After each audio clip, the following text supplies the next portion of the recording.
ગુજરાતમાંથી વાવાઝોડાનો ખતરો તોળાઈ રહ્યો છે ત્યારે વાવાઝોડાને લઈને મોટા સમાચાર સામે આવ્યા છે। જોકે આ સિસ્ટમ લો પ્રેશરમાંથી ડિપ્રેશન બનવાને લઈને ભારતીય હવામાન વિભાગ દ્વારા મોટી આગાહી કરવામાં આવી છે। સાથે જ હજુ પણ વધુ મજબૂત બનવાને લઈને માહિતી આપવામાં આવી છે। જોકે આ સિસ્ટમ કઈ દિશામાં આગળ વધશે અને ગુજરાતને અસર કરશે કે કેમ તેને લઈને પણ મોટા સમાચાર સામે આવ્યા છે। જોકે ગુજરાતના કેટલાક વિસ્તારોમાં તો ભારેથી અતિ ભારે વરસાદની પણ આગાહી કરવામાં આવી છે। તો આ સિસ્ટમને લઈને તમામ માહિતી વિશે વિડીયોમાં આગળ વાત કરીશું, તો છેલ્લે સુધી જોતા રહેજો। તે પહેલાં તમે મારી ચેનલમાં નવા છો તો ચેનલને સબસ્ક્રાઈબ કરી લેજો, જેથી મારા આવનારા તમામ વિડીયોની માહિતી તમારા સુધી પહોંચી શકે। અરબી સમુદ્રમાં ગોવા અને કોંકણના દરિયાકાંઠા પાસે એક લો પ્રેશર એરિયા બની ગયો છે। જોકે હવે આ સિસ્ટમ આગળ વધશે અને હજી પણ મજબૂત બનવાની શક્યતાઓ છે।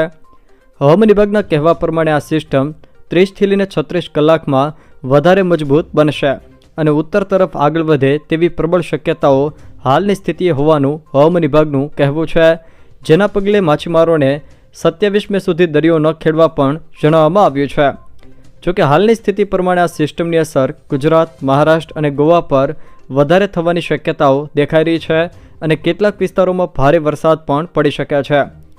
હજી પણ હવામાનના વિવિધ મોડલોએ પૂરતી રીતે દર્શાવી શકતા નથી કે આ સિસ્ટમ કઈ તરફ આગળ વધશે।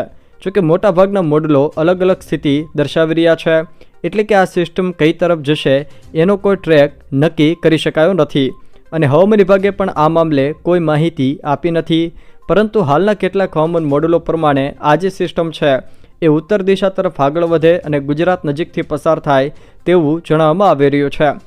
જોકે 23 તારીખે ખાસ કરીને દક્ષિણ અને પૂર્વ ગુજરાતમાં ભારે વરસાદ થશે તેવી આગાહી પણ સ્કાયમેટ દ્વારા કરવામાં આવી છે। સૌરાષ્ટ્રના વિસ્તારોમાં 23થી લઈને 27 મે સુધીમાં ઘણા વિસ્તારોમાં વરસાદ થઈ શકે છે।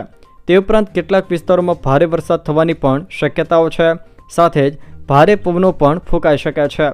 જ્યારે દક્ષિણ ગુજરાતના વિસ્તારોમાં પણ 23 મેથી 25 મે સુધી કેટલાક વિસ્તારોમાં ભારે વરસાદ થવાની અને ભારે પવનો ફૂંકાવાની શક્યતા વ્યક્ત કરાઈ છે। આ ઉપરાંત ઘણા વિસ્તારોમાં હળવાથી મધ્યમ પ્રકારનો વરસાદ થવાની પણ શક્યતાઓ છે। ખાસ કરીને ગુજરાતમાં ગીર સોમનાથ, જૂનાગઢ, અમરેલી, ભાવનગર, પોરબંદર, દેવભૂમિ દ્વારકા, જામનગર, વલસાડ, નવસારી, સુરત, ભરૂચ, ડાંગ અને તાપી આ જિલ્લામાં હાલની સ્થિતિ પ્રમાણે વધારે અસર થવાની શક્યતાઓ છે। જોકે આ જિલ્લાઓમાં કેટલાક સ્થળોએ ભારે વરસાદ વરસી શકે છે। 23 મેના રોજ પવનની ગતિ 40થી 60 કિલોમીટર પ્રતિ કલાકની રહી શકે છે, જ્યારે 24 મેના રોજ પવનની ગતિ 45થી 65 કિલોમીટરની ઝડપે પણ પવનો ફૂંકાઈ શકે છે। જ્યારે 25થી 27 મે દરમિયાન 55થી લઈને 65 કિલોમીટરની ઝડપ પવનની રહી શકે છે અને 75 કિલોમીટર પ્રતિ કલાકની ઝડપ સુધી પણ પવનો ફૂંકાઈ શકે તેવું ભારતીય હવામાન વિભાગ દ્વારા જણાવવામાં આવ્યું છે। હવામાન વિભાગના વૈજ્ઞાનિક પ્રદીપ શર્માએ આગાહી કરતા જણાવ્યું છે કે આગામી 7 દિવસ સુધી રાજ્યમાં વરસાદ પડવાની શક્યતાઓ છે। માછીમારોને કાલ સાંજ સુધીમાં પાછા ફરવાનું જણાવવામાં આવ્યું છે, જેમાં 23, 24 અને 25 મે 2025ના રોજ રાજકોટ, જૂનાગઢ, અમરેલી, ગીર સોમનાથ, ભાવનગર, ભરૂચ, સુરત, તાપી, નવસારી, ડાંગ, નર્મદા અને વલસાડ આ જિલ્લાના કેટલાક વિસ્તારોમાં ગાજવીજ સાથે ભારે વરસાદ થવાની શક્યતાઓ વ્યક્ત કરાઈ છે। જ્યારે અમદાવાદ, આણંદ, મહેસાણા, ખેડા, બનાસકાંઠા, કચ્છ, વડોદરા અને જામનગર આ સહિતના અન્ય જિલ્લાઓમાં ગાજવીજ સાથે હળવોથી મધ્યમ વરસાદ કોઈક સ્થળે વરસી શકે છે। જોકે હાલ તો આ વાવાઝોડું બનશે કે કેમ તેને લઈને પણ મતાંતરો ચાલી રહ્યા છે।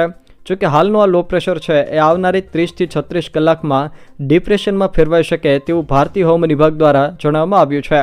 જોકે હાલ તો તે ઉત્તર દિશા તરફ આગળ વધે તેવી શક્યતાઓ દર્શાવાઈ રહી છે।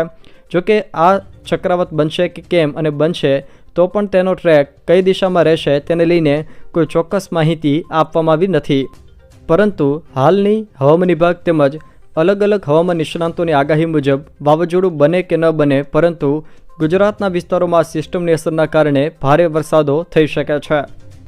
જો દર્શક મિત્રો આ વિડીયો તમને પસંદ આવ્યો હોય તો વિડીયોને લાઇક કરો, તમારા મિત્રો સાથે શેર કરો અને જો તમે અમારી ચેનલમાં નવા હો તો ચેનલને સબસ્ક્રાઈબ જરૂર કરજો, જેથી મારા આવનારા તમામ વિડીયોની માહિતી તમારા સુધી પહોંચી શકે।